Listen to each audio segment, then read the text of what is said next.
Air kolam yang jernih menjadi merah darah setelah cahaya darah mengalir deras. Pada akhirnya, gelombang padat bau darah melayang keluar. Energi yang sangat menakutkan juga perlahan terbentuk.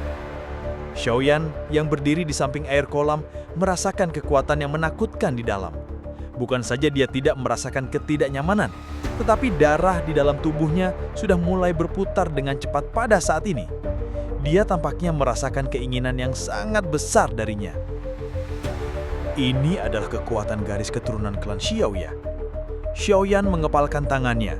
Kekuatan semacam ini seharusnya meninggalkan klan Xiao. Tidak terduga bahwa dia masih bisa merasakannya pada saat ini. Xiaoyan masukkan genangan darah dan mewarisi kekuatan garis keturunan terakhir dari klan Xiao. Xiao Xuan di kolam yang telah berubah menjadi seorang pria tua berambut putih tersenyum. Suaranya saat ini menjadi sangat serak dan tua. Namun, perasaan tua ini samar-samar berisi harapan yang samar. Klan Xiao tidak sepenuhnya putus asa. Anggota generasi muda klan Xiao ini tidak mungkin dapat membandingkannya saat itu dalam hal pencapaian. Tetapi untuk beberapa alasan yang tidak diketahui, ia merasakan bahwa tantangan yang gagal dilaluinya mungkin diselesaikan oleh keturunannya dari generasi yang lebih muda. Xiaoyan menghirup udara dalam. Saat ia mempelajari penampilan lansia Xiao Xuan, ia sadar bahwa sekarang bukan waktunya untuk merasa beremosi. Xiao Xuan telah menggunakan teknik seperti itu untuk menunggunya, mengubah dirinya menjadi sesuatu yang bukan manusia atau hantu. Yang ia inginkan hanyalah meneruskan garis keturunan terakhir dari klan Xiao. Hal yang perlu dilakukan Xiao Xuan saat ini adalah tidak menolaknya. Sebaliknya, dia perlu menerimanya dan benar-benar melakukan yang terbaik karena dia hanyalah satu-satunya harapan untuk klan yang menurun ini. Xiaoyan GG, hati-hati. Xiaoyan hanya memiringkan kepala ketika mendengar suara lembut Xun Er. Setelah itu, dia berhenti ragu-ragu. Dia melangkah maju dan memasuki kolam darah. Kemudian dia melangkah perlahan ke tengah genangan darah. Saat Xiaoyan memasuki kolam darah, darah di tubuhnya mulai berfluktuasi. Banyak helai energi darah yang menderas, menusuk tubuhnya seperti banyak jarum. Mereka akhirnya meraung melalui pori-porinya dengan cara yang sangat biadab dan dengan liar menyerbu tubuhnya. Tes! Rasa sakit yang tiba-tiba ini menyebabkan ekspresi Xiaoyan langsung berubah menjadi pucat. Satu nafas dingin udara yang mendesis dihirup secara tidak sadar.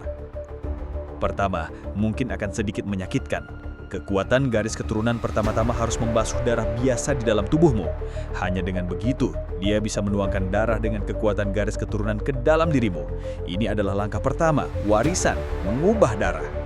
Xiao Xuan di sampingnya berbicara ketika melihat wajah Xiaoyan dengan cepat berubah menjadi pucat. Iya, Xiaoyan mengangguk, dia mengepalkan giginya dan dengan kuat menahan rasa sakit yang merobek ini. Dia bisa merasakan bahwa darah di dalam tubuhnya dengan cepat menghilang di bawah rasa sakit yang hebat ini. Segera, kelemahan ekstrim menyebar dengan cepat, menyebabkan kelopak matanya turun sedikit tanpa sadar. Kamu tidak bisa menjadi tidak sadar. Jika tidak, darah tidak akan dicuci dengan baik dan tidak mungkin melepaskan kekuatan garis keturunan ke batasnya. Semua kekuatan garis keturunan dalam anggota klan Xiao sudah benar-benar menghilang. Karena itu, mustahil menggunakan teknik lembut untuk mengaktifkannya seperti klan lainnya. Kita hanya bisa menggunakan metode yang paling sombong. Xiao Xuan berteriak ketika melihat kelopak mata Xiaoyan lebih rendah. Xiaoyan bergidik ketika mendengar tangisan keras Xiao Juan. Dia buru-buru memfokuskan pikirannya dan dengan pahit menahan rasa sakit yang hebat dan kondisinya yang sangat lemah. Hun Er yang berada di samping kolam darah tanpa sadar mengepalkan tangannya ketika dia melihat kepahitan Xiaoyan. Hatinya terasa sedikit sakit. Kita hanya bisa menggunakan metode luar biasa karena keadaan luar biasa.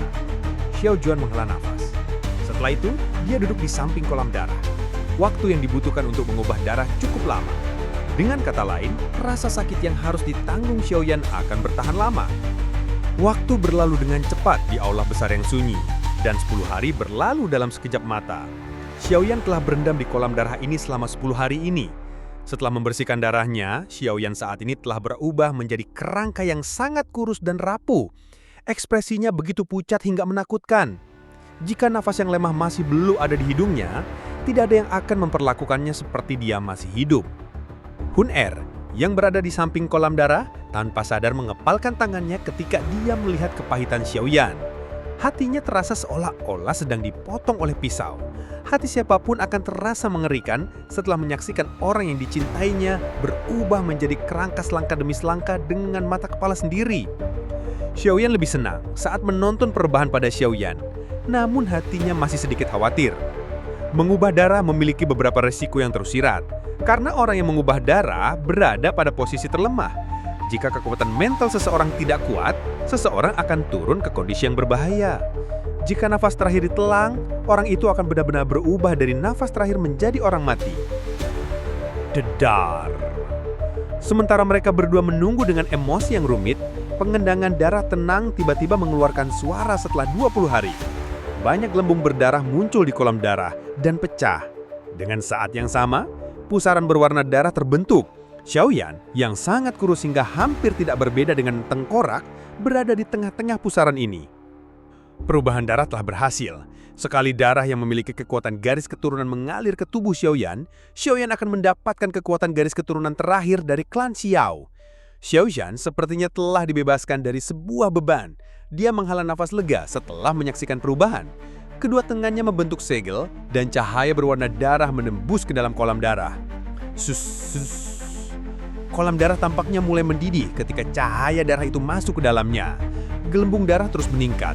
Pada saat yang sama, jejak cairan berdarah misterius dipisahkan. Akhirnya, mereka memanjat tubuh Xiaoyan, mengikuti pori-porinya, dan terus menuangkannya. Setelah menuangkan darah yang dipenuhi dengan energi misterius, kulit Xiaoyan yang sangat pucat secara bertahap menunjukkan warna kemerahan. Kulit keringnya perlahan-lahan mulai kembali.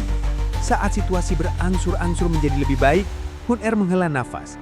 Dia dengan lembut bertanya, "Penetua Xiao Xuan, apakah masih ada energi yang Anda segel waktu itu di kolam darah? Jika energi ini benar-benar diserap oleh Xiaoyan GG, kekuatannya akan tiba-tiba melambung, bukan?" Ya, Xiao Xuan mengangguk. Dia melirik Hun Er dan tersenyum ketika berkata, "Aku tahu apa yang engkau pikirkan. Peningkatan kekuatan yang bergantung pada kekuatan eksternal ini dapat menimbulkan hambatan besar ketika melaju ke kelas Daosheng, jika mereka tidak dikendalikan dengan baik. Namun, Xiaoyan harusnya sudah menyadari hal ini. Karena itu, dia akan memilih metode yang paling rasional. Percayalah padanya." Hun Er mengangguk pelan. Hatinya memang agak sedikit khawatir. Energi yang ditinggalkan Xiao Xuan sangat luar biasa. Energi itu akan mencukupi untuk memungkinkan Xiaoyan melonjak ke puncak kelas Daozun dalam sekejap. Namun jika ini terjadi, peluang Xiaoyan untuk naik ke kelas Daosheng di masa depan akan diabaikan. Itu tidak layak dalam jangka panjang. Namun kekhawatiran ini tidak luar biasa. Mengingat pemahamannya terhadap Xiaoyan, dia umumnya rasional. Dia cukup hati-hati tentang energi eksternal semacam ini. Mungkin untuk dikatakan, dia siap dengan masalah ini dari caranya dia jarang membiarkan dirinya untuk mengkonsumsi pil obat yang dapat meningkatkan kekuatannya, meskipun seorang alkemis. Selanjutnya, mari kita tunggu sampai perubahan darah selesai. Kemungkinan ini akan memakan waktu lama. Xiao Xuan berbicara dengan lembut. Dia perlahan menutup matanya. Sun Er di samping juga mengangguk. Dia sekali lagi menatap kolam darah. Setelah gagal melihat perubahan yang tidak biasa, dia akhirnya santai dan memasuki kondisi latihannya. Aula kuno itu benar-benar sunyi, hanya suara darah yang menggelegak yang terus bergema. Satu murid cepat berlalu di tengah keheningan ini. Mendesis. Gelembung darah terus bergolak di dalam kolam. Kulit Xiaoyan telah kembali dari penampilan masa lalunya dan tampak seperti penuh dengan kehidupan. Seseorang masih bisa melihat banyak sekali untaian darah melonjak keluar dari sekelilingnya ketika mereka mengalir ke tubuhnya. Setelah menuangkan energi ini, aura Xiaoyan secara bertahap melonjak. Bang! Keheningan ini berlanjut untuk periode yang tidak diketahui. Pada waktu tertentu, gelembung darah yang menggelegak di dalam kolam tiba-tiba berhenti ketika ledakan terdengar, menyebabkan kabut darah menyebar ke segala arah. Sekelompok cahaya ungu keemasan aneh menyebar dari tubuh Xiaoyan dan memblokir jejak darah. Perubahan mendadak yang tidak terduga ini menyebabkan Sun Er dan Xiao Xuan di sebelah kolam darah untuk membuka mata mereka. Mereka tertegun ketika melihat apa yang terjadi. Apa ini? Sun Er terkejut saat menatap cahaya ungu keemasan. Dia samar-samar bisa merasakan aura yang sangat mulia dan misterius memancar dari Xiaoyan. Dia belum pernah merasakan aura semacam ini sebelumnya. Xiao Xuan juga mengkerutkan kening saat mempelajari cahaya ungu keemasan ini. Matanya mengungkapkan ekspresi kontemplasi. Beberapa saat kemudian dia menampar kedua tangannya. Sebuah suara yang dipenuhi dengan kejutan keluar dari mulutnya. Kekuatan garis keturunan naga Phoenix. Mengapa benda legendaris ini muncul di tubuh Xiaoyan?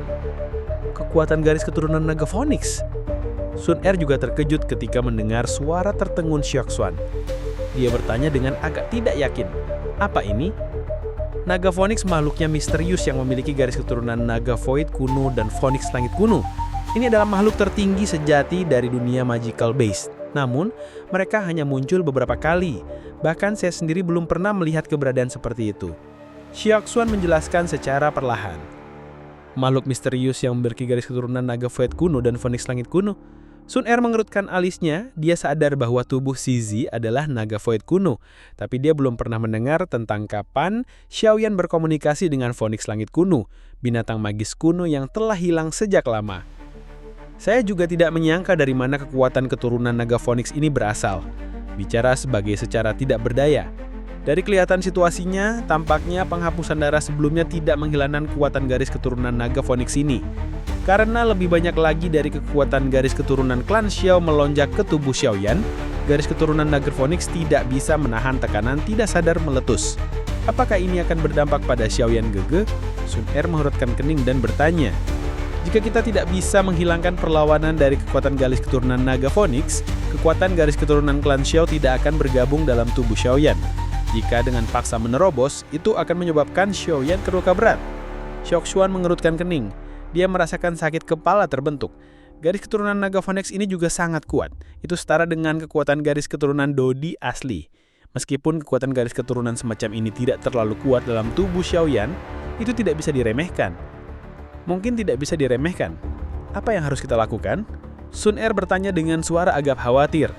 Xiaoxuan merenungkan sejenak, matanya beralih ke arah Sun Er. Ketika ia bertanya, gadis kecil, apakah kamu bersedia membantu saya atau lebih tepatnya Xiaoyan? Penatua Xiaoxian, please sebutkan bantuan apapun yang Anda butuhkan. Sun Er memutar matanya dan tidak ragu saat menjawabnya. Aku butuh kekuatan keturunan klan Go. Xiaoxuan menatap Sun Er dengan penuh perhatian. Panas liar muncul di matanya saat dia menjelaskan. Saya tahu bahwa kekuatan garis keturunan dua klan sulit untuk bergabung. Ini adalah sesuatu yang saya alami sendiri saat itu. Tetapi justru karena kegagalan itulah, saya sadar mengapa itu tidak berhasil. Dua jenis kekuatan garis keturunan yang kuat memiliki kesulitan untuk berdamai satu sama lain. Namun, semuanya berbeda. Kekuatan garis keturunan naga Phoenix ini tidak kalah dengan garis keturunan Dodi. Dengan menggunakannya sebagai barang perantara, itu mungkin bisa menggabungkan kekuatan garis keturunan Gu dan Xiao. Selain itu bahkan akan dapat menyelesaikan beberapa masalah yang diciptakan garis keturunan naga Phoenix. Menggabungkan kekuatan garis keturunan? Bahkan dengan ketenangan Sun Er, wajahnya berubah tanpa sadar ketika mendengar kata-kata Xiaoxuan. Sesuatu seperti kekuatan garis keturunan dipandang sebagai rahasia tertinggi di setiap klan. Mereka pasti tidak akan membiarkan orang luar memperolehnya. Dan dengan mereka berdua menjadi garis keturunan Dodi, mereka pada dasarnya berada dalam keadaan oposisi. Mustahil untuk menggabungkan mereka. Jika seseorang mencoba untuk menggabungkan mereka secara paksa, hasilnya akan sangat serius. Saya tahu bahwa pemikiran ini cukup gila. Saat itu saya sudah mencoba-coba dengan pemikiran seperti itu. Karena saya berpikir bahwa garis keturunan Dodi mungkin dapat memungkinkan keturunan Dodi memiliki bakat yang luar biasa. Tetapi warisan garis keturunan ini pasti telah menyebabkan beberapa hal menjadi hilang. Justru karena kurangnya sesuatu inilah, para ahli dalam klan kuno yang dapat mencapai kelas Dodi akhirnya berkurang. Prosesnya juga menjadi lebih sulit. Xiaoxuan tampaknya menyadari pikiran di dalam hati Sun Er. Dia menggelengkan kepalanya dan menjelaskan rencananya. Saya telah mengeksperimenkan itu dahulu, tetapi akhirnya gagal. Sejak saat itu, saya tidak pernah menyebutkan sesuatu seperti itu. Namun sekarang, mungkin ini adalah kesempatan. Sun Er menatap wajah tua Xiaoxuan, belum sekali lagi memandang Xiao Yab di kolam darah. Matanya tetap tertutup erat. Dia ragu-ragu sejenak sebelum akhirnya mengeluh perlahan dan berkata, "Penalta Xiaoxuan, apakah Anda benar-benar percaya diri?"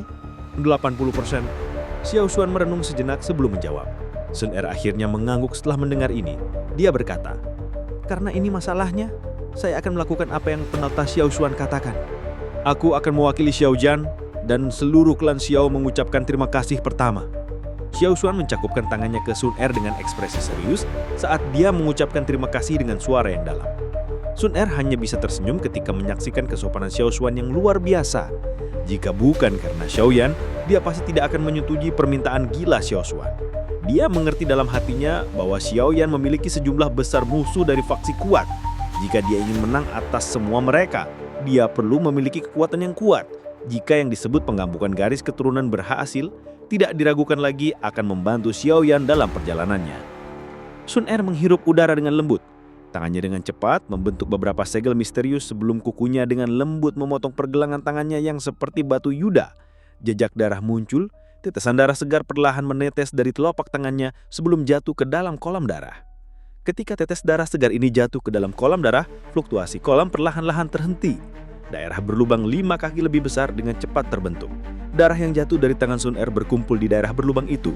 Pada saat itu, darah tidak menyebar. Sebaliknya dia terus berkumpul sebelum berubah menjadi bola darah sebesar kepalan tangan yang melayang di kolam darah. Penelta Xiao Xuan, ini adalah darah dari garis keturunan yang paling banyak bisa saya ambil. Jika saya terus mengambil lebih banyak, itu akan mempengaruhi tingkat garis keturunan saya. Jika kalian merasakan ini, mereka pasti akan menghubungkannya dengan Xiaoyan GG. Pada saat itu situasinya akan menjadi lebih berbahaya. Setelah setetes darah bergelinding di pergelangan tangannya, Sun Er dengan cepat menggosok tangannya. Darah dengan segera berhenti. Baru kemudian dia mengangkat wajahnya yang agak pucat saat dia dengan lembut memberitahu Xiao Xuan. Sudah cukup, terima kasih. Xiao Xuan mencakupkan tangannya ke Sun Er sebelum mengucapkan terima kasih. Xiao Xuan dijalankan menjadi kepala sebuah klan. Tentu saja dia mengerti resiko besar apa yang Sun Er rela memberikan kekuatan garis keturunan klan Gu kepada Xiaoyan. Kekuatan garis keturunan ini mungkin tampak seperti hanya sedikit, tetapi Sun Er perlu berlatih selama 2 tahun untuk mengisinya kembali. Bantuan ini memang luar biasa. Sun Er menggelengkan kepalanya sedikit. Mata cantiknya menatap Xiaoyan di kolam darah.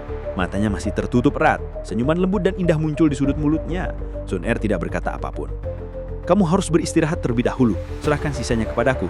Tenang, aku pasti akan memberikan Xiaoyan GG Xiangnang lebih sempurna. Xiao Xuan membelusi jenggotnya yang seputih salju. Dia tertawa. Setelah itu, matanya jatuh ke dalam kolam darah. Kedua tangannya membentuk banyak segel dan kecepatan seperti kilat. Suara siulan mulai mendengung, tetapi tidak sedikit pun air kolam yang tumpah. Xiaoyan berdiri di tengah-tengah pusaran ini. Tubuhnya seperti patung batu yang tidak bergerak. Dengan meningkatnya intensitas genangan darah yang berputar, cahaya ungu keemasan menyebar ke tubuh Xiaoyan. Tampaknya ditekan karena itu bertahap menjadi lebih redup. Selama cahaya ungu keemasan menjadi redup, bola darah setengah kebalan besar tiba-tiba keluar dari darah yang berputar cepat. Dia menembus cahaya ungu keemasan dengan kecepatan seperti kilat dan sangat menghantam dada Xiaoyan saat itu terjadi. Bola darah dengan cepat bergabung ke dalam tubuh Xiaoyan. Tubuh Xiaoyan tiba-tiba mulai bergetar setelah bola darah masuk ke dalamnya. Banyak simbol darah kecil mulai keluar dari kulitnya. Dalam sekejap mata, mereka mewarnainya merah dengan darah. Wajah Sun Er segera berubah pucat ketika dia melihat tubuh Xiaoyan. Namun Xiao Xuan hanya menghirup udara dalam-dalam. Segel tangannya sekali lagi berubah saat genangan darah yang berputar dengan cepat membentuk banyak air mancur yang terus-menerus melesat ke arah tubuh Xiaoyan. Setiap kali air mancur darah melakukan kontak, anehnya akan memasuki tubuh Xiaoyan. Dengan meningkatnya jumlah darah kekerasan yang mengalir ke Xiaoyan, 2 kekuatan garis keturunan Dodi saling mengikis satu sama lain dalam tubuh Xiaoyan seperti pertarungan habis-habisan. Sepertinya mereka tidak akan menyerah kecuali mereka menghancurkan pihak lain. Mengaum. Sementara 2 kekuatan garis keturunan Dodi saling mengikis satu sama lain, kekuatan garis keturunan naga Phoenix yang disembunyikan di bagian tertentu dari tubuh Xiaoyan melonjak keluar setelah didesak oleh Xiao Xuan. Auman naga yang mengaduk jiwa dan tangisan Phoenix terdengar samar-samar. Kekuatan garis keturunan naga Phoenix masuk ke dalam 2 garis keturunan Doidi yang mengikis sebagai pihak ketiga. 3 jenis kekuatan garis keturunan bergabung bersama. Ini, bersama dengan kontrol sempurna Xiao Xuan, menyebabkan 2 jenis kekuatan melemah. 3 jenis kekuatan garis keturunan membentuk kelompok darah berwarna 3D di bawah kendali Xiao Xuan. Gugus misterius ini terus berputar, dan 3 jenis garis keturunan mulai menunjukkan tanda-tanda penggabungan. Kemajuannya sangat lambat, itu berlangsung selama sebulan penuh. Setelah bulan itu naik, rotasi tiba-tiba terhenti. Sebuah ungu merah misterius perlahan mengalir keluar dari bola. Garis keturunan semacam ini adalah kekuatan garis keturunan yang sama sekali baru. Itu adalah jenis garis keturunan yang menyatukan 2 garis keturunan Doedi dan garis keturunan naga Phoenix. Gimana nih guys? Masih mau lanjut gak? Kalau masih lanjut, jangan lupa subscribe ya guys ya.